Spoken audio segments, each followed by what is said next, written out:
Salam kasih dalam Tuhan kita Yesus Kristus. Kembali bertemu dengan saya Pendeta Jonathan F. Lupulalan pada hari Kamis tanggal 23 September tahun 2021. Mari kita minta pimpinan Roh Kudus untuk pembacaan dan pemberitaan firman Allah. Mari berdoa. Tuhan Yesus, kami membutuhkan Roh Kudus untuk membacakan firman-Mu dan menyampaikan firman-Mu. Urapi hamba-Mu dan kuasa Roh Kudus-Mu. Urapi juga semua pendengar yang akan mendengarkannya. Dalam kasih dan pengampunan Kristus kami berdoa. Amin. Mari kita baca Alkitab yang diambil dari 1 Petrus 4 ayat yang ke-7 sampai dengan ayat yang ke-11. Saya hanya membacakan saja ayat yang ke-7. Firman Tuhan berkata, kesudahan segala sesuatu sudah dekat. Berbahagialah kita yang membaca, mendengar, dan melakukan firman Tuhan. Tema kita pada hari ini adalah hari kiamat sudah dekat. Nah, saudara saya yang kasih dalam Tuhan Kristus, mari kita melihat tanda-tanda hari kiamat itu. Rasul Petrus dia mengatakan bahwa kesudahan segala sesuatu sudah dekat. Apa maksudnya? Maksudnya adalah tanda-tanda akhir zaman sudah makin dekat. Mari kita lihat buktinya. Bukti yang pertama, kita melihat di mana-mana terjadi gempa bumi. Peningkatan gempa bumi itu luar biasa. Gunung meletus luar biasa. Lalu banjir bandang luar biasa. Sampai orang tidak terpikirkan di Amerika Serikat saja, di Eropa, banjir bandang luar biasa dahsyatnya. Sehingga mengakibatkan banyak orang yang meninggal dan mengakibatkan banyak rumah, gedung yang hancur hambruk. Demikian juga dengan terjadi kebakaran hutan di mana-mana, termasuk di Amerika, di California, di Eropa, di Turki, dan juga di berbagai-bagai tempat. Ini tanda-tanda akhir zaman sudah dekat. Tanda-tanda hari kiamat sudah dekat. Yang kedua, tanda yang kedua, kita lihat bagaimana perang saudara di mana-mana. Akhir perang saudara yang terjadi di Afghanistan, di Arab, ya, Israel, dan juga di berbagai-bagai tempat yang lain. Ini merupakan tanda yang dikatakan oleh Matius pasal 24. Tanda yang berikutnya, apalagi moral manusia makin bejat. Manusia makin menyenangi hal-hal duniawi. Manusia makin memberontak kepada pemerintah.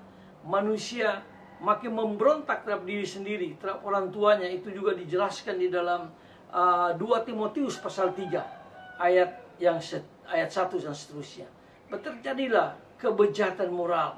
Moral manusia makin bejat. Banyak orang di Amerika, di Eropa yang mengizinkan, gereja mengizinkan homoseks kawin mawin, lesbian kawin mawin, dan seterusnya. Dan ini merupakan tanda-tanda pada akhir zaman. Lalu kita lihat juga dari segi penyakit. Penyakit luar biasa muncul bergelombang. Yang terakhir sekali ini adalah pandemi COVID-19, yaitu virus corona yang merajalela, yang luar biasa mengakibatkan manusia makin jauh dari Tuhan, mengakibatkan manusia mencari ilmu pengetahuan yang luar biasa. Dan kita lihat ini tanda-tanda hari kiamat makin dekat. Lalu kita lihat dari segi pengetahuan, Nabi Daniel dia bernubuat 6.000 tahun yang lampau. Di dalam Daniel pasal yang ke 12 ayat 4, dia mengatakan bahwa pengetahuan akan bertambah yang berkali lipat.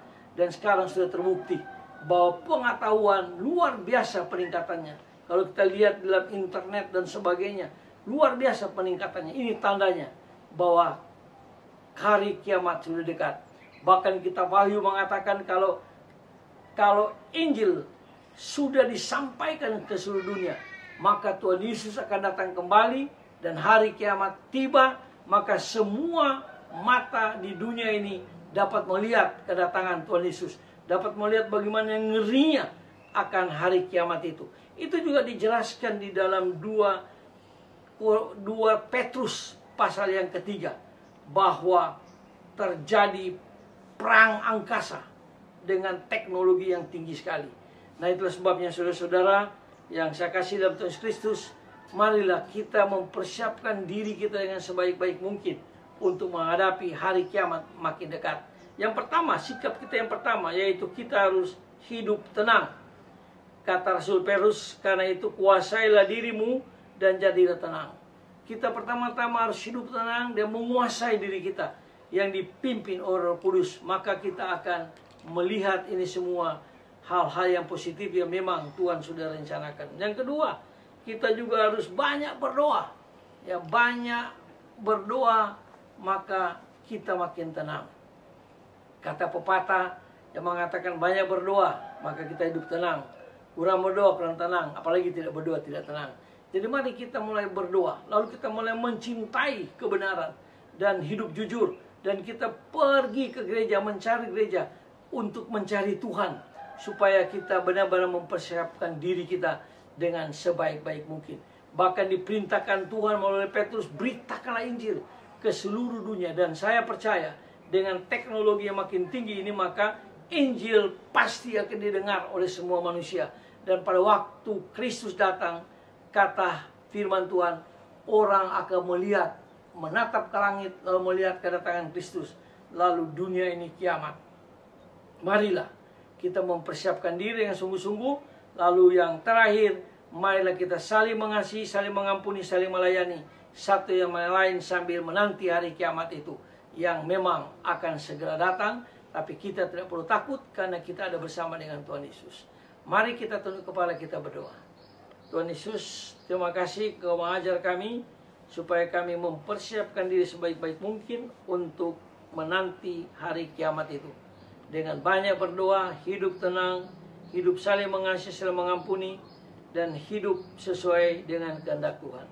Ampuni dosa kami Tuhan, dengarlah doa kami dalam kasih dan pengampunan Kristus. Kami berdoa dan bersyukur. Haleluya. Amin. Terpujilah Kristus dari kekal masa lampau sampai selama-lamanya. Sampai berjumpa di kesempatan yang lain.